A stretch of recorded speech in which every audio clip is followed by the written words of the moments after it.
Merkel Media.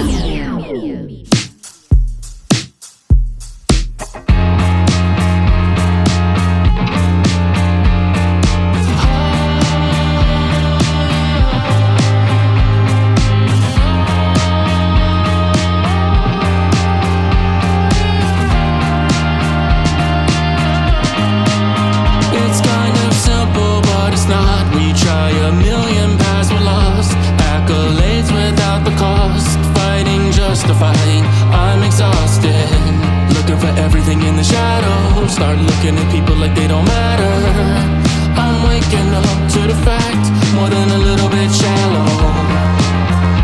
I'm lost in this hole, but I don't wanna. I'm lost in this hole, 'cause I'm just trying to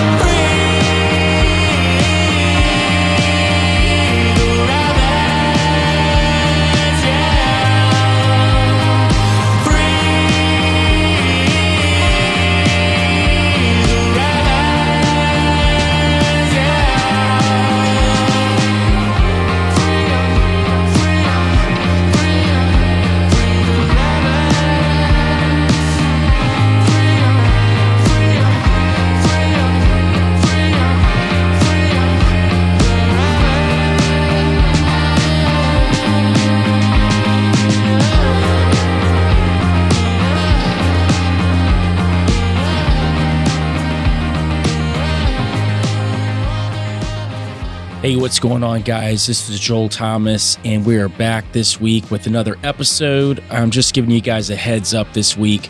I have been battling some sort of illness or sickness or something. I'm not really sure what it is.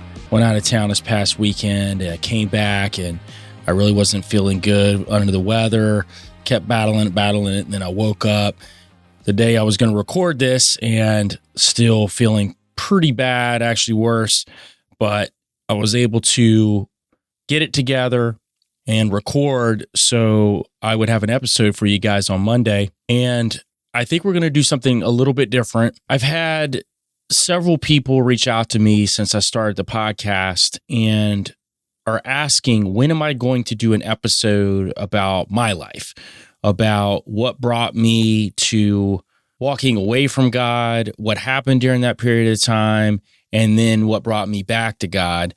And I thought today would be a good day to do that, especially since this week I've been battling whatever's going on. And I figured this would be a good way to tell the story. At least I'm telling, a part of what I've been through so you guys can understand a lot of why I think the way I do now. And it really starts when I was a child. I grew up in a Christian home. My dad was a preacher. My mom was a music minister off and on throughout my childhood. My dad pastored at several different churches, so I moved around a lot as a kid. He bounced around from being a pastor at churches to being an evangelist, which meant he was on the road a lot, preaching at different churches. Now, growing up in that environment was definitely interesting for myself and my sister because it's something that a lot of people don't understand until they actually go through it. There's a lot of pressure being a quote unquote preacher's kid, and especially when your father is the pastor of a predominantly large church in the area. And again, he preached at many different churches. So it wasn't just that he preached at big churches, but he had smaller churches he was a pastor at as well. But just speaking of a few specific areas where he preached at pretty large churches in the area, you've got a limelight on you 24/7. Not only is the pastor and his wife, but the children do as well. So people put you on some sort of pedestal that you're supposed to obtain. And a lot of times what happens with that is being able to be human and make mistakes and be able to grow or grow up isn't really allowed. And not with everybody. And I don't want to say that that's indicative of everyone that I knew growing up, not by a long shot. As a matter of fact, in my older years, I look back on a lot of what I grew up in with very fond memories. I never had a really negative view of the church. One of the main reasons being is my father. My father was every bit of what he preached, still is to this day. And one of the things I can really respect of my father is the empathy and sympathy and love for people who are battling, trying to find their place with God. He knew what it was like to go through that. My dad has got a very, very interesting testimony about his time finding God. And part of that journey was becoming a drug dealer, moving into trying to become a Satan worshiper, and to the point to where he almost killed himself. But then he turned on television on the way out, on his way to do that. And there was a preacher preaching behind him. And that preacher said, "Does anyone out there need help?" In that moment, my father turned around and he gave his life to Christ. So if it wasn't for that turning on of the television and a pastor saying, "Does anyone out there need help?" I wouldn't even be here today. And my father was deeply entrenched into occult practices, specifically trying to become a part of the Church of Satan at the time with the people that were trying to bring him in. But even before that, he dabbled in different occult dealings. I wouldn't say practices.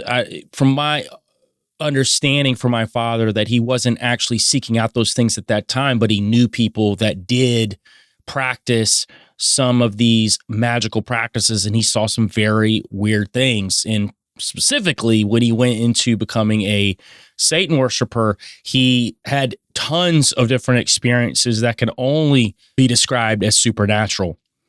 So I heard these stories all the time growing up as a kid. Naturally, as a child, you're going to be very interested in things that are occulted or esoteric. That's just a natural human reaction. My father wouldn't let me get into any of his research books on any of that until I turned 18. And then he opened up that part of his library to let me read. And again, I grew up in this Christian environment. It was very strict at some times, for sure. And I think that your parents only do the best that they know to do, just like I've done with my children, just like anyone else with their children. And we all make mistakes. And we can all look back on those times and say, well, this could have been done better. Or if this had been done, maybe I wouldn't have done that. But that's neither here nor there. It's knowing how to understand your reactions to certain things and why you decided to go down different roads for different motivations. And I spent a lot of the past 3 or 4 years really unpacking a lot of those things, because as I started growing closer to God, again, after many, many, many, many years away, I really wanted to start understanding why that I walked away.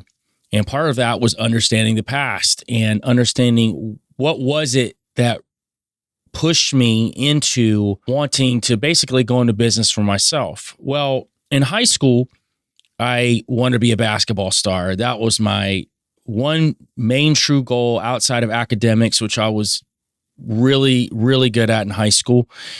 Graduated with honors, got academic scholarships as well as other scholarships as well.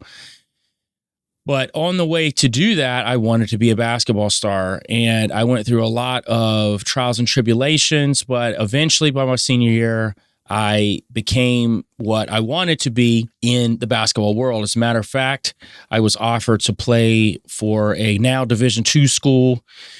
And I went off to college with every intention of making my parents proud, making myself proud, and really following this road of basketball. I knew I wouldn't make it to the NBA or anything close to that, but I was achieving a very achievable goal that I had pushed myself into doing, was becoming a collegiate athlete in basketball. Well, one thing I was very unprepared for was becoming a collegiate athlete a couple states away from where I lived, and honestly being about 5-6 hours away from where I lived. And again, back to my childhood, it was very strict in a lot of ways. I really wasn't allowed to go places or do things without my parents knowing every little thing that was going on. A lot of check-ins.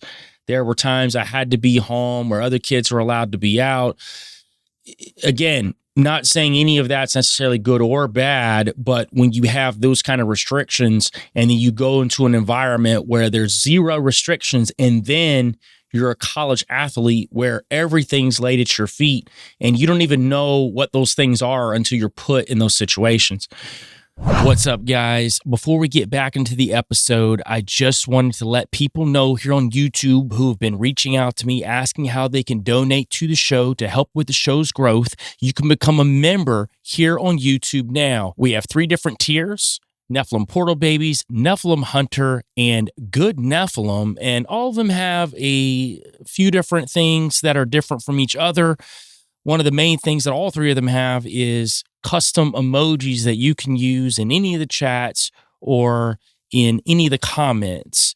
Again, guys, I really appreciate you listening to the show, and that's the best way possible to donate is your time. And make sure you share it, guys. Share the show. Well, I get to college, and I'm instantly thrown into the mix with all these other college athletes. And on a basketball team, you don't have a lot of players. You have 12 to 15 players, depending on the league that you're in. And generally speaking, it's a pretty tight-knit group. Obviously, some guys will be tighter than other guys would be, but generally speaking, everybody knows each other pretty well. It's a little bit different than being on a football team where you have, 70, 80 people on a team, some teams 50, whatever, depending on the league.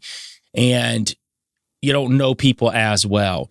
So I get to college and I basically just go full in on partying and playing ball. And part of that was really finding an affinity towards hip hop music.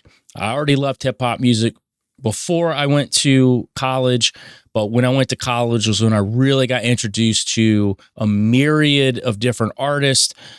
All of them my parents wouldn't let me listen to. So again, I wasn't that seasoned when it came to being out in the real world and seeing real life situations arise and being able to handle it as a Christian, because there's no way that you can foresee what you're going to have to deal with until you get put in those situations. And I can say that a lot of what shaped me was in high school, because I always felt slighted when it came to basketball. There were many times where I might be the best player on the court or performing as the best player on the court, but because of politics or whatever else, I wasn't allowed to be in the position that I thought deep down that I should have. And that shaped a lot of my motivations going forward, because I always felt slighted, always felt like that what I wanted to achieve was always being ripped out from under me. So when you feel that way a lot, you start acting on it. And when I went to college, it wasn't that way. I had a lot going for me, but I still had that in the back of my head, this chip on my shoulder, this very driven mentality to get what I'm going to get by any means necessary. And that definitely carried my thought patterns for most of my life. Now, I get to school, and one of the star basketball players on the team, he and I were hanging out, and he started talking about, hey, man, you ever freestyled? And I didn't even know what freestyling was at the time. I was very young when I went off to college. I wasn't 18. I was 17 when I went off to college. I was younger than most, and I was very unaware of a lot of things, even when it came to music when I got to college. So he went to the store with his fake ID, got a 6-pack of Bud Light, I think it was, and we were drinking outside of the campus, and we started freestyling in the car. I had no idea what I was doing, but I loved rap. I loved hip hop. I just felt like it spoke to me. And I think with any kind of music, it's that way with somebody. Whenever they find the type of music they like, or genres, because I like multiple different genres of music. When you have music that resonates with you, you start feeding your emotions into that music. That's just a natural reaction. And that's what I did. Now, after my first semester, my grades were awful. So I was literally on the fringes of losing my academic scholarship, which was part of the scholarship that I had to go to school. So my parents obviously weren't very happy, but I promised them, hey, I can get the grades up, which I could. There was definitely a pathway forward to get the grades back up where they needed to go. But I went back after the first semester and just went to partying again, and got in a little bit of trouble here and there, but nothing crazy. And I realized that the last month and a half that I was not going to get the grades up where I needed to go because I just had kept spiraling out. So I decided that what's going to be my next phase, because my parents kind of warned me that they weren't going to send me back to school if I couldn't get my grades up. So I really started gravitating to hip hop. I wanted to be a rapper, which is kind of crazy, especially when you think about it. A kid who grew up in a country/suburban home with a dad who's a preacher, mom, music minister, and I'm gravitating to something that, frankly, I didn't grow up around. But that's important to the story because that is a nasty beast that fed itself constantly. It was me trying to prove that what I'm rapping about, I am, and I became that. So I get back from school after a couple of semesters. Grades are awful.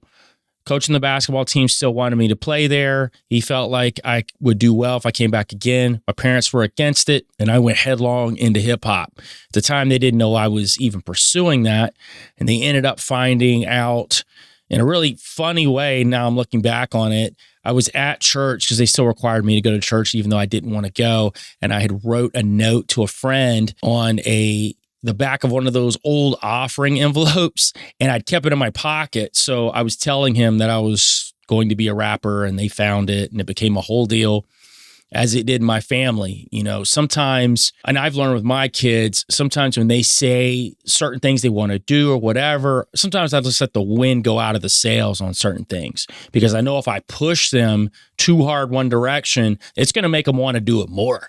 Because you tell them no, that's just part of human nature. You have a rebelliousness inside of you, and you're going to do the opposite of it. And I feel like that was a lot of it. Like, once I was challenged that I shouldn't do it. And then it was also, the next challenge was, you have a 1 in 1 million chance to do it. Well, I'm about to be the 1 in 1 million then.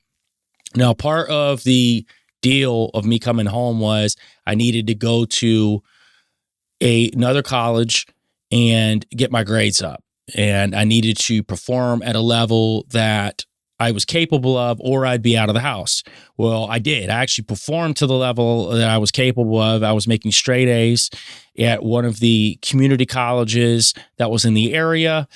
But because I was still doing music, I was told that I still had to leave. So at that point, I was pretty angry because I felt like that I was upholding my end of the bargain by having these straight A's and achieving what I was asked to achieve. But just because I wanted to do music, I was asked to leave. And so I did.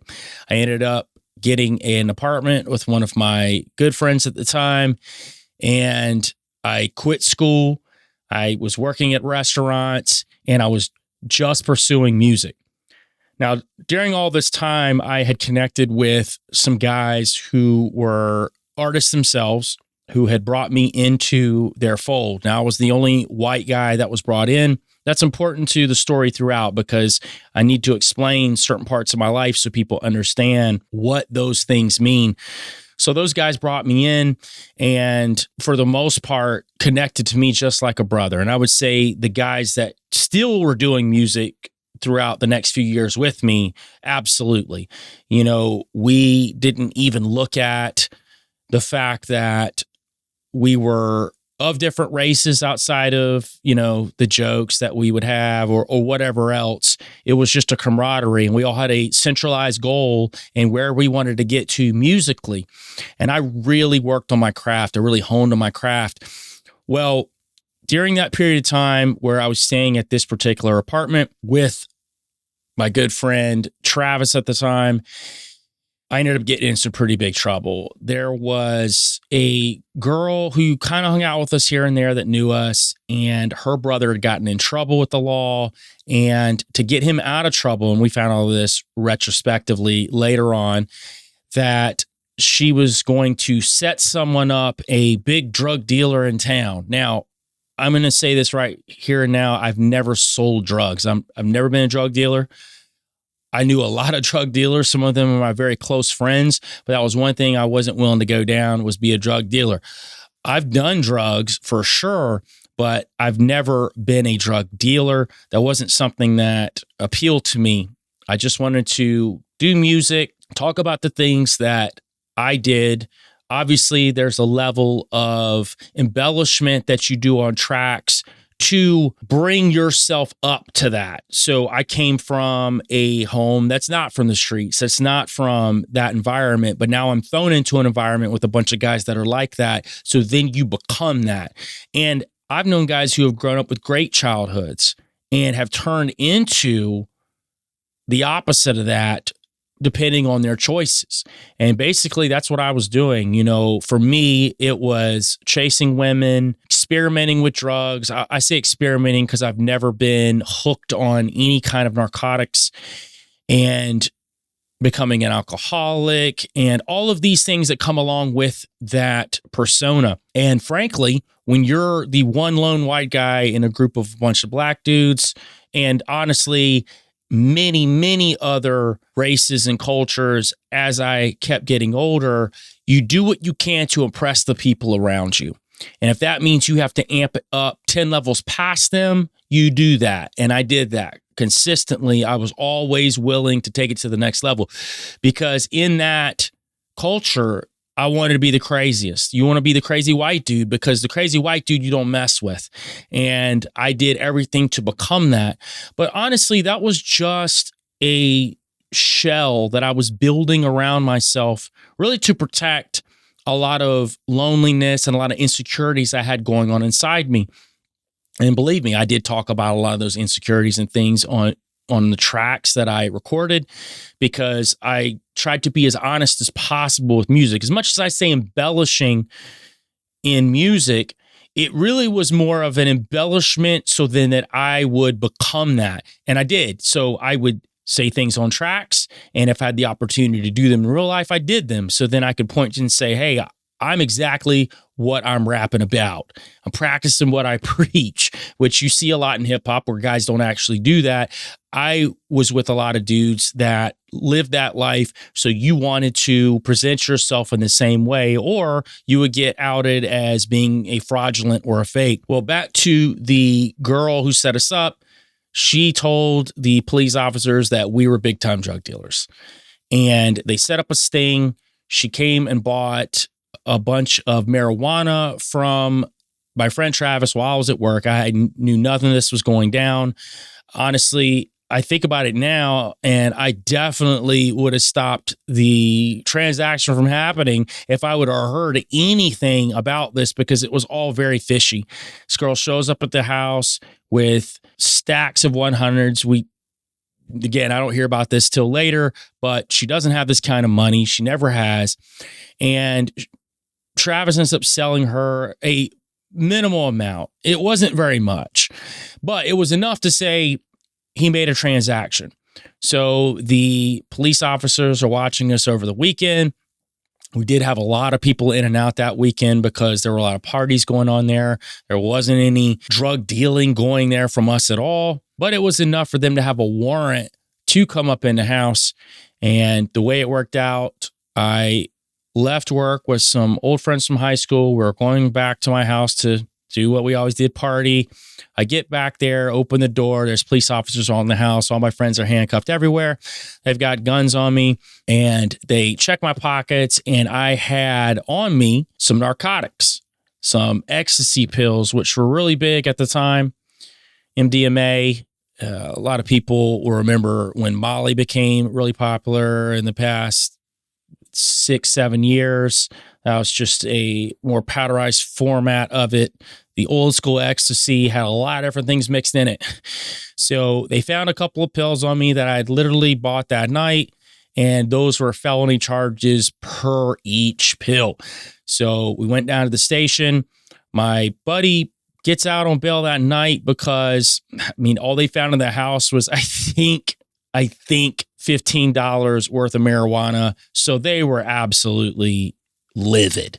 They knew the girl, didn't tell them the truth. They knew it was a bad lead. But at this point, they've got me with a couple pills. They're like, hey, we're going to get whatever we can out of this. We're going to squeeze whatever we can out of this. And obviously, they're trying to get me to flip on anybody I know that's dealing or selling. And one of the things I will remember that my father telling me back when I was a kid was, if you ever do anything and get in trouble with the law, don't snitch.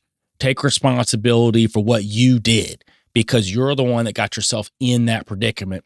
And as a matter of fact, a couple of days later, my father ended up bailing me out, and he told me the same thing again, because I told him, I said, hey, listen, the police are coming to me saying this. I'm not telling them anything. I refuse to even talk to him. And my dad said, good. He's like, because this is your fault. This isn't anyone else's fault. And he's right. And that's why I've always really stood firm in the fact that if you get yourself in trouble and you're the one that did it, then pointing a finger at somebody else to get yourself out of trouble, no matter how easy it sounds, isn't the right thing to do. You got to take responsibility for what you've done. So at that point, I get put on what they call house arrest, and I have to stay at my parents' house, can't leave, got a curfew, got to be in, I think it was 11 o'clock every night, 10 o'clock every night, can't remember unless I was at work, and until I went to court. So I ended up going to court. They put me on probation. And at that point, my parents give me another ultimatum, stop doing music or, get out again. And I'm still in a very obstinate state. So I'm out. So I end up getting out on my own again, and I'm still chasing music. And during this period of time, I do make some pretty interesting connections when it comes to music. I met some guys who at the time were pretty big in the industry. One of them I did a track with later on down the road. I did a track with another guy who was very large in the industry at the time. And I'm really starting to flesh out how I want to get there in what I want to do musically. Well, I'm still on what they call first offender's probation, which basically means that the felony charge that I have will be washed clean away if I complete the parameters with the probation that's been given to me without getting into any more trouble. Well, let's just say that I got in more trouble.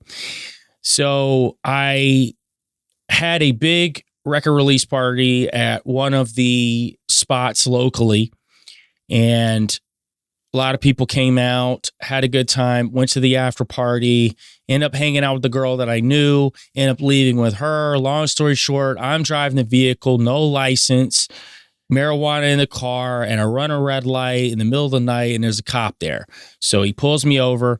I didn't even argue with him. I just said, look, man, I'm not even going to blow in that breathalyzer for you or anything like that. Just take me in.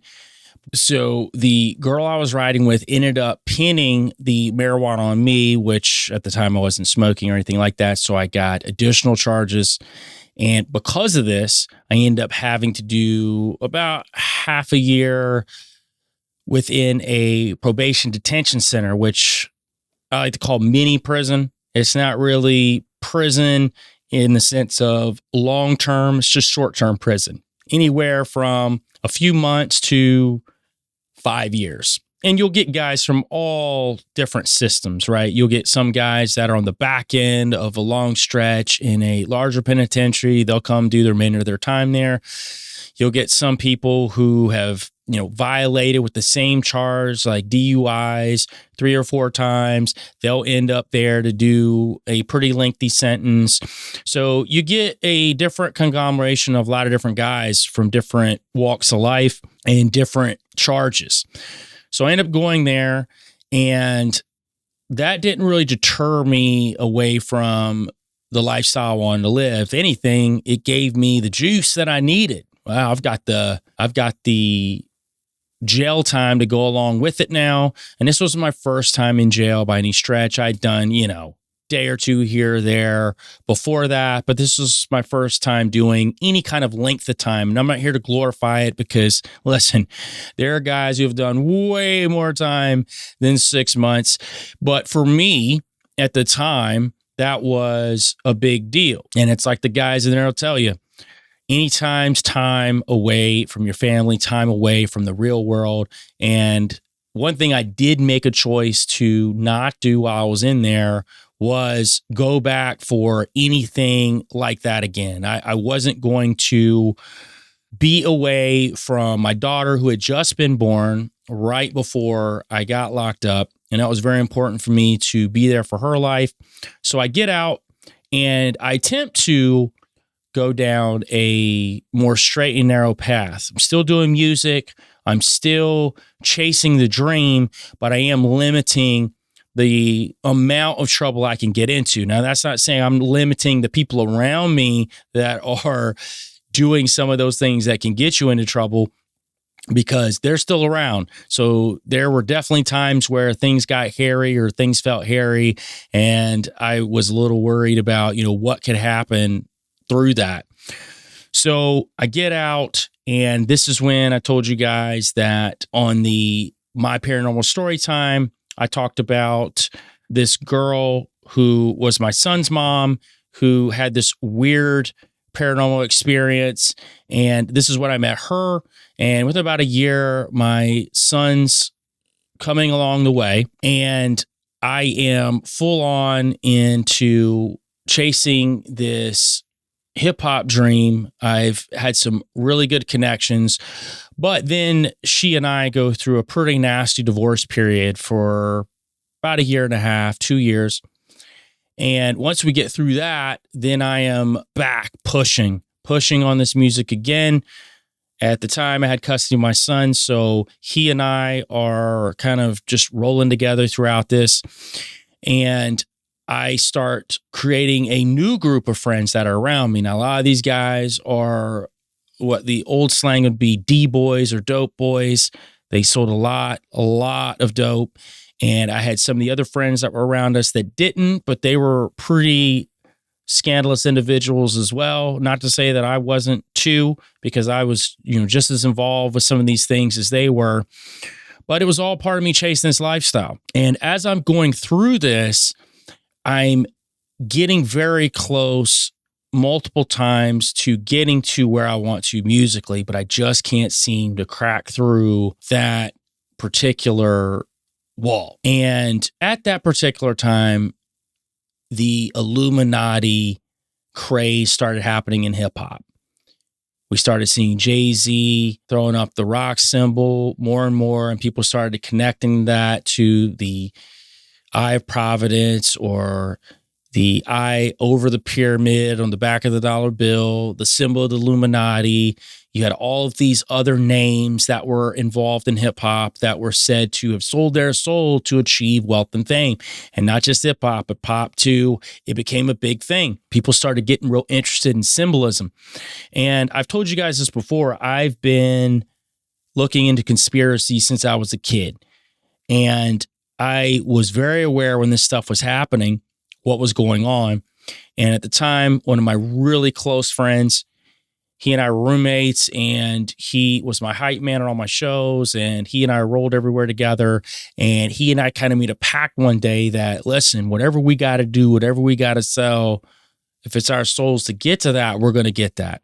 So at that point, I started doing everything I could to get to that place. Started throwing up all the symbols and any cover art and any music. If I could wear it, I would.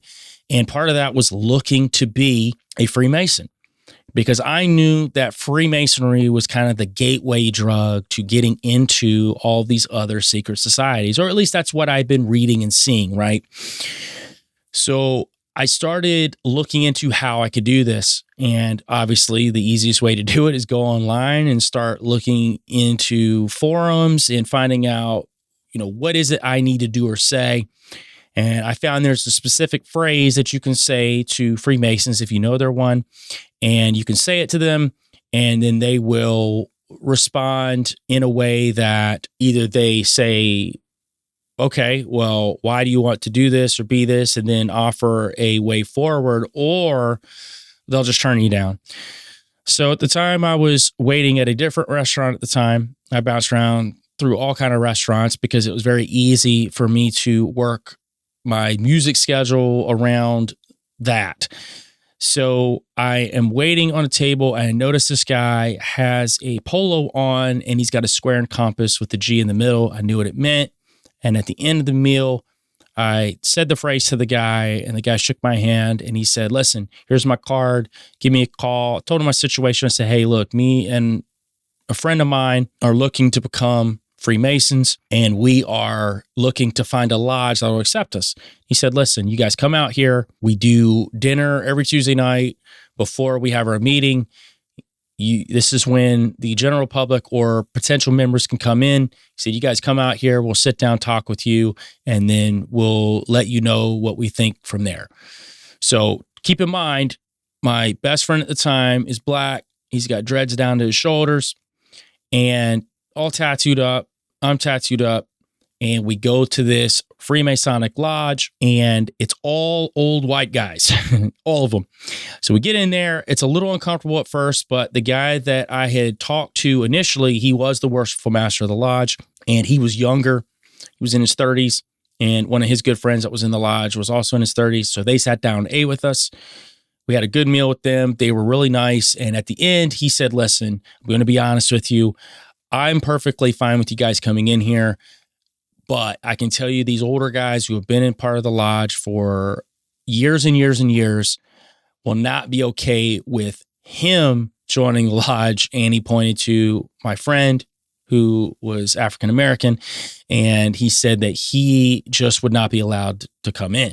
Now, again, he was still leaving the door open for me, but I'm not going to do that. And I told him, listen, neither of us are interested at this point. We understand. Thank you for being honest, because a lot of guys would just tell you to go home and never speak to you again, or have you running around doing God knows what.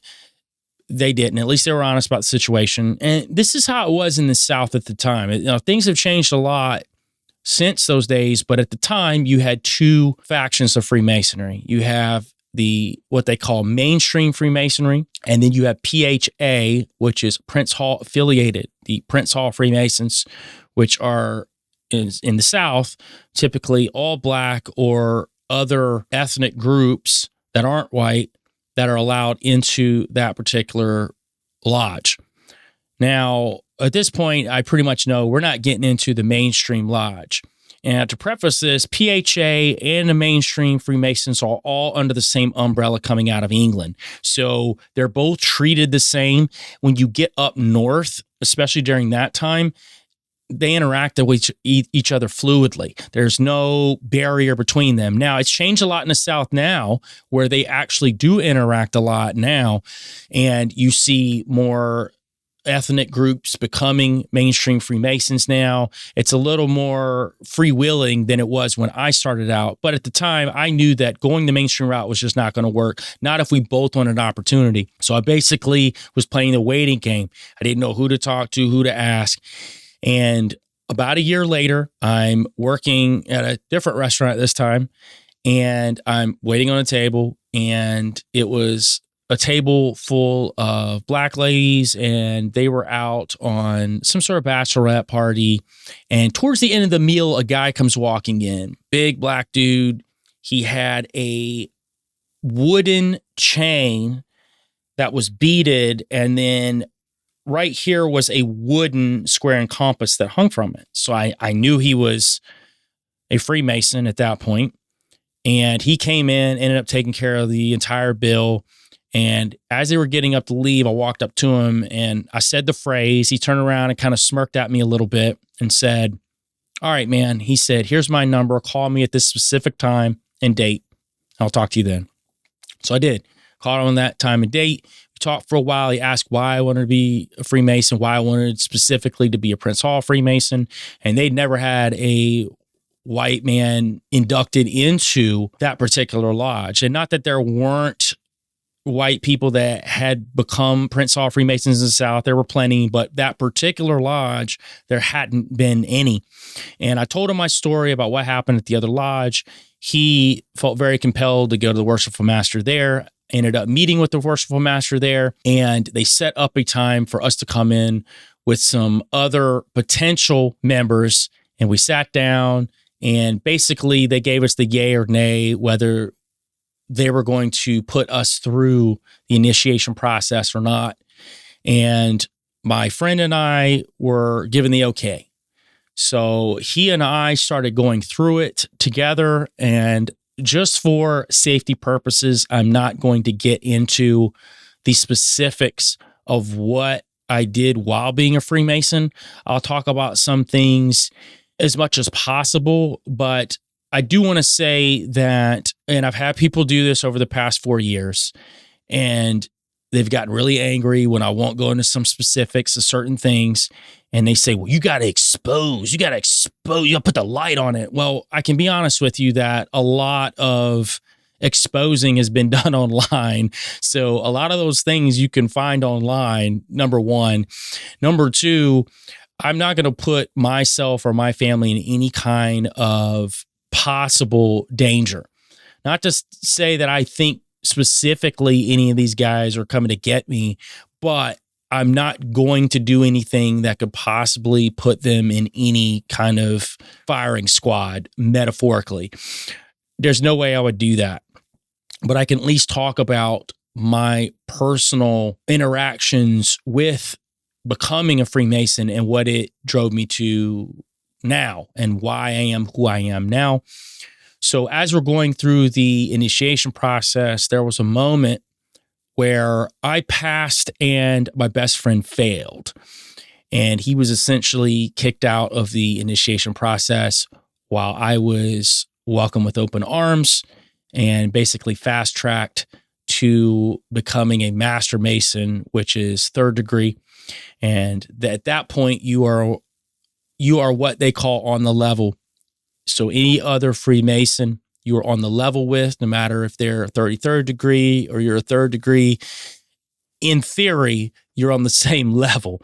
It doesn't mean that you actually are, because obviously when you get to different levels, there's different knowledge that's open up to you. But I can say too, that once you become a Master Mason, and this is why I call it the gateway drug in other secret societies, a lot of these other Freemasonic houses open up to you. You can become a Shriner. You can become a Scottish Rite Freemason. There are several others that you can follow, and all those are open up to you. They're open up for me, and I actually had a mind to be able to go through those. I was very much motivated. I passed all of the initiation processes with flying colors. I've always been a bookworm, so to me, when it comes to learning at all, anything, I'm going to learn it thoroughly, which I did. So I become a Master Mason. I'm getting in good with the Freemasons. It's all part of my plan to use this as a catalyst to get me where I want to musically. But not only that, the esoteric drive part of me was always wanting the knowledge. You know, I say money and power was a motivating factor for me, but it really wasn't. It's really the knowledge, the hidden knowledge that nobody else could have. I wanted that.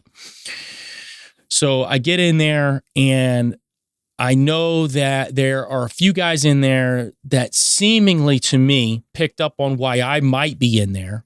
And I want to say this too about Freemasons, because one thing that people don't really know that aren't a part of these groups, they think that everybody that's in there is some evil person and they're part of this evil organization that's taking the world down. That's just the furthest thing from the truth. Most of those guys are in there for good reasons. They are in there for camaraderie, brotherhood, there to help the community. A lot of them are really good people. However, there is a very small percentage that is a part of these organizations that actually know what's going on within the upper echelons of these organizations. Now, I believe there were a couple of guys that were in there that were well, I do know they were very high ranking, 33rd, 32nd degree Freemasons, who definitely gave up the vibe to me by asking certain questions to me about what my motivations were long term. And I knew that I had, when I was ready, the open door to get where I wanted to go. As a matter of fact, I was told that by several guys because of my proficiency with learning the knowledges that I could, as fast as I want to, get where I wanted to go. There was no reins there to hold me back. I could only hold myself back. Now, while this is going on, life hits very, very hard. I went through a very tumultuous time with my son. I went through some more custody and legal battles with he and his mom, to the point that she ended up getting custody back of him. And that just spiraled me out of control. Ended up losing my job, ended up going to jail for not paying child support because I lost my job. And that's a whole nother set of circumstances. But all of these things happened. Now, I can point fingers like I did at the time and say, well, this happened and this is why I'm in this situation. Partially true. There were some things that happened that were very underhanded, that were connected to some lawyers and some judges that were in cahoots together over some things that got me into trouble, to the point that I lost my son at the time. And then obviously that started the spiraling out process. But if I'm being honest, there were things that I put myself into, situations that did not put me in the best position to come out on top in that situation, one, plus further on. So I went through a very, very, very dark time, to the point that I really didn't know what I was going to do. And I was at a crossroads, and I knew it because there was an opportunity for me to still follow what I wanted to follow and keep pushing forward with the Freemasons, keep pushing forward with my goals and agendas. But I knew that I would lose my children for good. And I remember my father having a long talk with me right after the whole court fiasco went down. And he told me a lot during that time. But one of the things he told me was, use this period of time to build yourself so that your children can be proud of you when they're older, and you can make yourself something that they can look up to, that they want to be like. And that really resonated with me. So I pushed forward in continuing to be a part of their lives, and at the same time, build a career around me. And I stepped away from music for almost 4 or 5 years. I stepped away from music. I mean, I was always writing and stuff. You never lose the music bug, but I pushed away all these other things. I stopped going to the lodge. I just started pursuing a career. So I moved up into management, restaurants. I ended up getting out of that, moving into selling houses, which ended up getting me to Cincinnati because I was living in Georgia at the time. Ended up moving to Cincinnati. And I got up here, and again, I'm not even at the point yet where I'm really ready to talk to God. I'm not even on that yet. I'm still in my head, still pursuing some of these things. I still wore the Freemasonic ring. I still wore it with pride because that was a very huge milestone for me that I like to, quote unquote, flex to other people when I could. And I started pursuing music again when I got to Cincinnati. Now, obviously, the type of music I was doing was very different than what I used to do. However, it wouldn't be anything I would be continuing to do now, because I definitely wasn't talking about positive things. It was definitely a lot of negativity and a lot of women and drugs and things in my past, and I glorified a lot of that. Now, as all this is going on, we're moving into 2020, and 2020 happens. Now, even a little bit before that, I started really gravitating towards the idea of God and what does that actually mean? What does that mean outside of what I've been taught my whole life, right? So 2020 happens, and we're all kind of forced to look inward. Everybody's stuck at home. A lot of weird stuff's happening in the world, and people start questioning everything that's going on. And that's when the great conspiracy awakening, as I call it, happened, where all these people, quote unquote, woke up.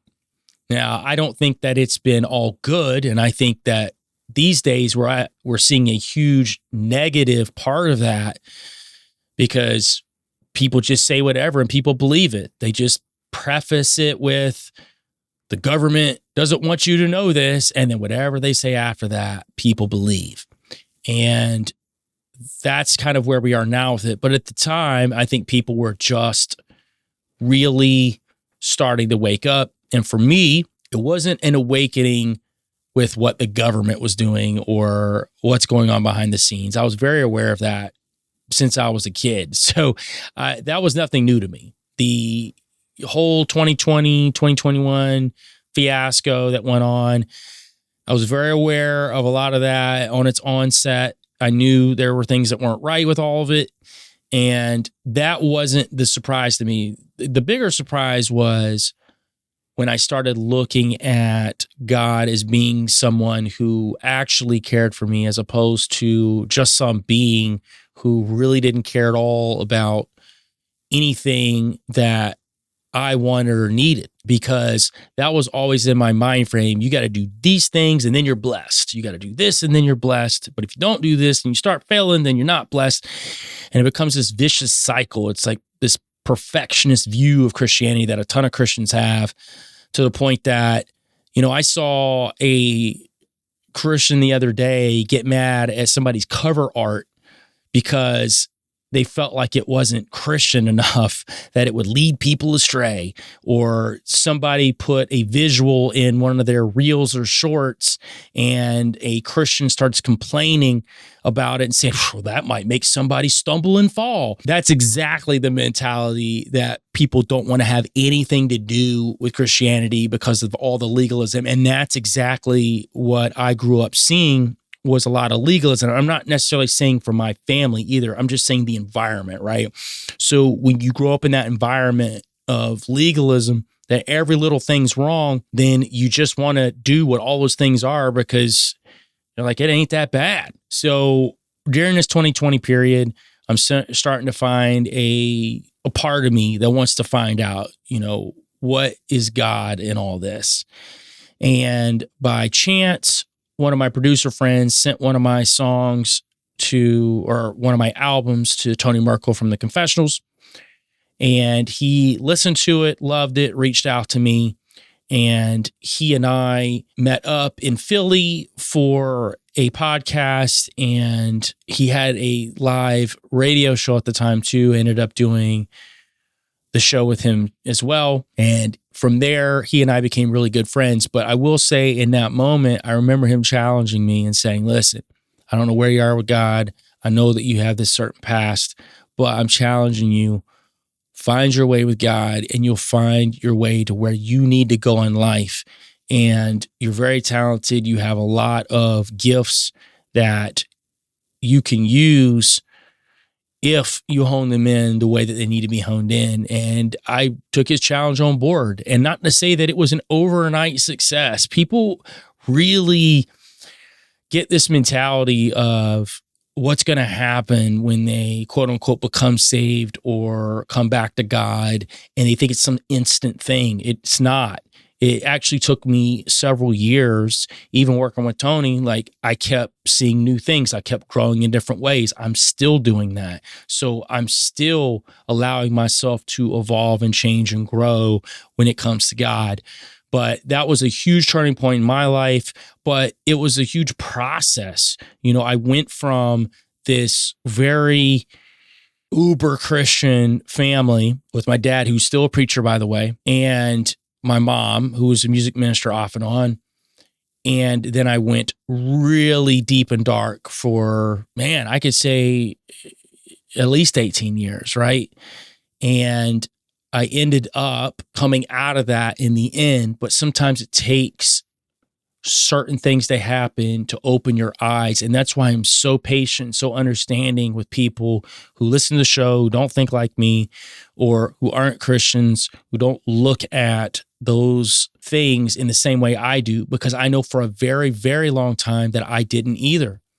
During that period of time when I was becoming a Freemason, I was also chasing the occult wholeheartedly. I had a really good friend of mine.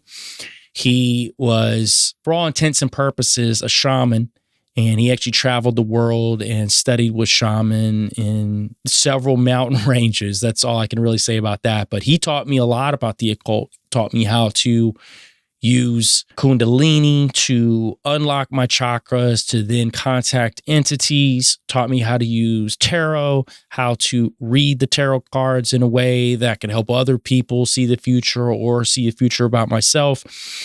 All of these things I was engrossed in because it was part of this esoteric world that I wanted to understand, and it worked. I did get in contact with entities, and I've talked about some of that on this show already, and it was all part of this process of me trying to become something that was going to then open a door for me to get to this preeminent position I thought that I needed to be in life.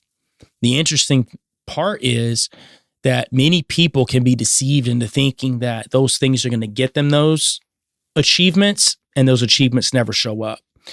And I know that there was definitely a road for me to get to those achievements, but I needed to sacrifice a lot more than I was willing to sacrifice. And I have to put that a lot on my family for raising me with good morals and not wanting to step out on my children or people that are important to me. And I think that was also a huge catalyst. A lot of prayer was involved with a lot of people that knew me during that time who were Christians, who were praying for me to come out of the darkness that I was in. And eventually I did. And it still takes time. When you go through so much darkness, even when you're out of it, you still get bombarded. And sometimes it can be very challenging or depressing at times, and you just feel like you're sludging through quicksand. I do that from time to time. And the best part about it is knowing that I'm on the right path and that obstacles and roadblocks are just part of the journey. And it's not necessarily a brick wall that's there to stop me forever. But anyway, guys, I really appreciate you guys listening to this podcast today. I know it's a little different than a lot of my very well-researched shows that I do, but I know that several people who have just followed this podcast and don't know a lot about me from previous podcasts haven't really heard my story, and I thought it was important to tell what I could today to give people hope out there that, hey, no matter what situation you're in, you have an opportunity to I used to do it for the roses, adulation, so they noticed. Used to say they weren't my focus line, chosen for the Joneses things. I know that everything that's going on can start to overwhelm, like the war on terror is just a war within ourselves. Are you woke or are you wake? Genuine or are you fake? I'm feeling like I'm sent by UPS with all the tape. These boxes all made by delusions that we chase, but I'm just staying based. Snakes are slithering, they keep it snake. She coming with the cake, but how it's baked is important, but so is what you bring. I really appreciate it. It's really helping the show get out there to people that I feel like should get to it. On the way out, I'm going to play my new single, Spinning. And you know what it is, guys. Go outside, touch grass, get your tail off the hole. Like I'm going around in circles. Like I'm going around, like I'm going around, like I'm going around in circles. Like I'm going around. It's hard for me to bother. Look at leashes on the collars of these people. Follow monsters like a mogwai in the water, then they multiply. It's easy to get bitter. I'd rather dulcify, I'd rather justify anything but selling me. Leave me alone with the mic like a spelling bee. Smoking guns in your face, but you disagree. I ain't had to change your mind, I'm just hoping that you'll listen. I'm just hoping that a little bit of what I'm saying will make you take a second and see that everything ain't adding up. I know it's hard, I know it's hard. I feel I'm spinning round and about to crash. Chaos all around me, feeling trapped. All this pressure mounts, I wanna crack. Like I'm going